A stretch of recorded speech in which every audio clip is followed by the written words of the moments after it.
এরপরে প্রশ্ন হলো, আত্মীয়তার সম্পর্ক ছিন্নকারী জান্নাতে প্রবেশ করতে পারবে না। এখানে কাদেরকে আত্মীয় বলা হয়েছে? আত্মীয়ের লিস্টে কারা আছেন দয়া করে জানালে উপকৃত হতাম। খুব দরকারি একটা প্রশ্ন। আত্মীয়তার সম্পর্ক রক্ষা করা সুন্নত না মুস্তাহাব? ফরজ। অনেকে জানেন না আত্মীয়তার সম্পর্ক রক্ষা করা কি ভাই? ফরজ। আত্মীয়তার সম্পর্ক ছিন্ন করা কি? হারাম। আত্মীয়তার সম্পর্ক ছিন্ন করা কি? অনেক হারাম আমরা জানি, কিন্তু এই হারামটা আমরা অনেকে জানি না। আত্মীয়র সাথে আপনি চিরতরের সম্পর্ক ছিন্ন করে ফেলছেন, কোনো যোগাযোগ নাই, একদম সম্পর্ক কাট করে ফেলছেন, আপনি হারামে লিপ্ত আছেন। এখন কথা হলো, কারা আত্মীয়? এর উত্তর হলো, যে আত্মীয়ের সাথে সম্পর্ক রক্ষা করা ফরজ, সম্পর্ক ছিন্ন করা হারাম, তারা হলো রক্ত সম্পর্কীয় আত্মীয়। যাদের সাথে আপনার ব্লাডের সম্পর্ক আছে, রক্ত সম্পর্ক আছে, এই আত্মীয়ের মধ্যে 1 নম্বরে চলে আসে বাপ এবং সন্তান, মা, বাপ মা এবং সন্তান।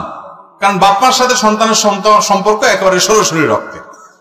এরপরে হলো ভাই বোন, তারপরে ভাতিজা ভাতিজি, তারপরে চাচা ফুফু, দাদা দাদি, এরা সব রক্ত সম্পর্কীয়। তারপরে মায়ের দিককার মা, খালা, মামু, তারাও মায়ের দিককার আত্মীয়।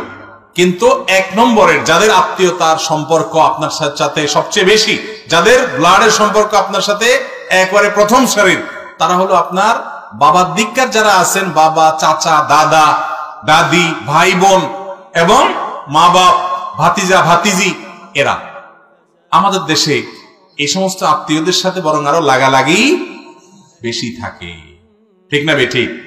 ওই দূরের কোথাকার কোন আত্মীয়, তার সাথে খুব দোস্তি। আমি এই জন্য বলি, আত্মীয়তার 3টা ক্লাস আছে ভাই। 1 নম্বর ক্লাসের আত্মীয় হলো এই যাদের কথা বললাম, বাপ, ফুফু, চাচা, দাদা, দাদি, ভাই বোন, ছেলে মেয়ে, ভাতিজা ভাতিজি, এরা। আর 2 নম্বর বা দ্বিতীয় শ্রেণীর আত্মীয় হলো মায়ের দিককার যারা আছেন, মামু, খালু, আরে মামু, আপনার খালা, তারপরে আপনার নানা নানি, এরা। আর 3 নম্বর আত্মীয়, অর্থাৎ 3rd ক্লাস আর কি, 3rd ক্লাসটা বললাম না, 3 নম্বর হলো শ্বশুর বাড়ি। 3rd ক্লাস বললে আরেক মুসিবত, মহিলারা রাগ হয়ে যাবে। 3rd ক্লাস না, তৃতীয় প্রকারে যায় পড়ে কোনটা? আর আমাদের দেশে ওইটা এখন কয় নম্বরের? 1 নম্বরে। ভাইরা আমার, এটাও ঠিক যে যারা 1 নম্বরের আত্মীয়, তারা অনেক সময় এত শত্রুতা করে যে দেখা যায় দুনিয়ার কেউ এত ক্ষতি করে না, চাচারা যত ক্ষতি করে। দুনিয়ার কেউ এত শত্রুতা করে না, ফুফুরা যত লেগে থাকে। এত শত্রুতা কেউ করে না, ভাই যত লেগে থাকে। যদি কোনো আত্মীয় আপনার সাথে এরকম আচরণ করে, ও তো কপাল পোড়া, কারণ সে আত্মীয়কে কষ্ট দিচ্ছে, ও তো হারাম করতেছে। কিন্তু আপনি আপনার জায়গা থেকে চেষ্টা করেন অন্তত তার সাথে কানেক্টেড থাকার। যদি সে আপনার ক্ষতি করে কানেক্টেড হলে, তাহলে আপনি দূরে থাকেন, কিন্তু তা না হলে যথাসম্ভব তার সাথে মিলেমিশে থাকার চেষ্টা করেন।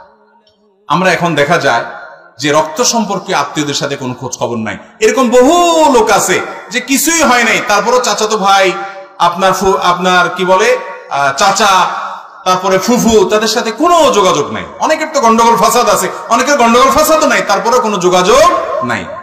আজকাল ফেসবুকে আমাদের এক একজনের 5000 করে বন্ধু।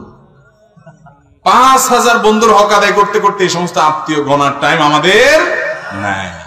কিয়ামতের দিন আল্লাহর কাছে এই 5000 বন্ধুর কথা যদি বলেন, আল্লাহ দোস্তদের হক আদায় করতে গিয়ে ইনবক্স দিয়েছে, এই জন্য পাল্টা লাইক দেওয়া লাগছে, কমেন্ট লিখছে, এই জন্য পাল্টা রিপ্লাই দেওয়া লাগছে, নাহলে দোস্ত নারাজ হয়ে গেছে, ওদের হক আদায় করতে করতে আল্লাহ সময় পায় নাই চাচা ফুপুর আদায় করার, হক আদায় করার।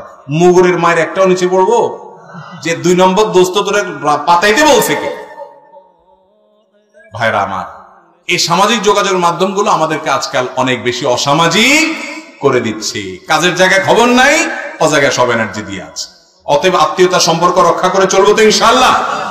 এক সাহাবী নবীজির কাছে বলছে, ইয়া রাসূলুল্লাহ, আমি তো আত্মীয়ের সাথে ভালো থাকতে চাই, কিন্তু তারা তো আমার ক্ষতি করে।